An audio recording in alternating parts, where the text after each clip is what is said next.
किसान भाइयों नमस्कार, आपका हमारे चैनल में स्वागत है।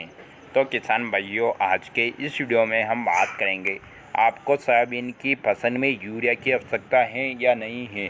दोस्तों, आप अपनी सोयाबीन की फसल में यह पता कैसे लगाएं कि सोयाबीन की फसल को यूरिया की आवश्यकता है या नहीं है।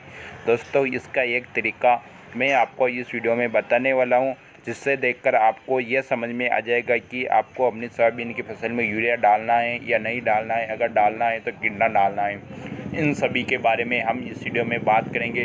दोस्तों, आपसे निवेदन है कि अभी तक आपने हमारे चैनल को सब्सक्राइब नहीं किया है तो सब्सक्राइब कर दीजिए और उसके पास के घंटे के निशान पर भी अवश्य बटन दबा दीजिए, ताकि आपको हमारे आने वाले वीडियो के नए नोटिफिकेशन जल्दी से जल्दी मिले। जैसा कि दोस्तों हम बात करते हैं, जब आपके सोयाबीन की फसल 20 से 25 दिन की अवस्था में हो जाती है, तब आपको उसमें पता चल जाता है कि आपको सोयाबीन में यूरिया डालना है या नहीं डालना है। कैसे? तो दोस्तों, आपको अपनी सोयाबीन की फसल में से एक पौधा उखाड़ना है। उखाड़ने के बाद में आपको सोयाबीन की जड़ों पर नज़र डालनी है। दोस्तों, उसके अंतर्गत जब छोटी छोटी गट्ठानें बन जाती हैं और दोस्तों गट्ठानों को नाखून से दबाने पर उसमें हल्का गुलाबी कलर का कुछ द्रव्य पदार्थ निकल जाता है, तो उसमें आपको पता चल जाता है कि अब आपको अपने सोयाबीन की फसल में यूरिया की आवश्यकता नहीं है। और दोस्तों, एक बार और बता देता हूं कि जब आप अपनी फसल में कुछ अनावश्यक खरपतवारों का ज़्यादा प्रयोग कर देते हो, जिससे कि आपकी पौधे में गट्ठानें नहीं बन पाती हैं, और अगर कुछ गट्ठानें बन जाती हैं, उसको नाखून से दबाने पर हल्का गुलाबी कलर का द्रव्य पदार्थ नहीं निकलता है, तो आपको यह समझ लेना चाहिए कि आपके सोयाबीन की फसल में यूरिया की आवश्यकता है।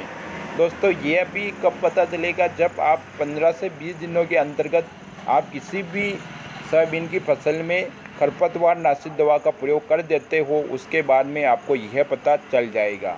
तो दोस्तों, वैसे सोयाबीन में ऐसा कुछ नहीं होता है, लेकिन कभी कभार हो जाता है, तब आपको उसमें यूरिया डालना पड़ेगा। अगर दोस्तों यूरिया डालना है तो कितना डालना है? 15 से 20 केजी पर बीघा में आपको यूरिया डालना है। तो दोस्तों, यह थी जो कि आपको समझ में आ गई होगी। यूरिया का पता कैसे चलेगा, एक बार और बता देता हूँ। आपको अपनी फसल में से एक पौधा उखाड़ना है, उनकी जड़ों में देखना है। उनकी जड़ों में अगर कांटे मतलब राइजोबियम पाया जाता है तो उसको नाखून से दबाकर देखना है। अगर उसमें गुलाबी कलर का वो द्रव्य पदार्थ निकलता है, तो आपको अपनी फसल में यूरिया की आवश्यकता नहीं है। यूरिया वायुमंडल से उत्सर्जित और पौधे से उत्सर्जित होती रहेगी।